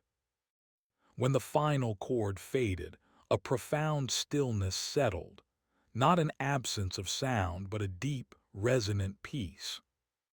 The keeper turned to Kale, her eyes reflecting the infinite tapestry of the universe. "You have done more than bind the fractured memories," she said softly. "You have rewoven the fabric of existence, giving voice to the silence that once threatened to consume us all. The world will remember, not just through stories, but through the living song that now courses through every leaf, stone, and star." Kale lowered his lute, feeling the filament settle into a gentle glow, a reminder that the mantle he now bore was both a gift and a promise. He glanced back toward the valley, where the tree of Thales glimmered brighter than any sunrise, and felt a surge of gratitude for the journey that had led him here. With a final, reverent bow to the keeper, he stepped back onto the bridge of sound, ready to descend and carry the renewed chorus to every corner of the world, knowing that as long as the song endured, no voice would ever truly be forgotten. The bridge of sound sang beneath his feet, each step a living chord that pulsed in time with his heart. As Kale moved downward, the luminous runes that had once flared like fireworks now glowed with a steady, amber hue, guiding him toward the valley below. The keeper walked beside him, her form shifting ever so slightly, a ripple of starlight caught in the folds of her golden hair. She did not speak, but the music between them conveyed a shared understanding. The world was ready, but the song needed a voice in every corner. When they reached the foot of the bridge, the stone floor of the citadel gave way to a meadow of wildflowers that swayed to an unseen rhythm. The silver river, now a ribbon of liquid starlight, widened into a gentle stream that whispered verses as it passed. Kale knelt beside it, cupping the cool water in his hands. As the liquid touched his skin, faint notes rose from the surface, weaving themselves into the melody already humming within him. He lifted his lute, and the instrument responded, its strings resonating with the river's song, amplifying it into a chorus that rose over the hills. Villagers from the nearby hamlet emerged from their homes, drawn by the harmonious tide. Their faces, lit by the soft glow of the tree of Thales, reflected wonder and reverence.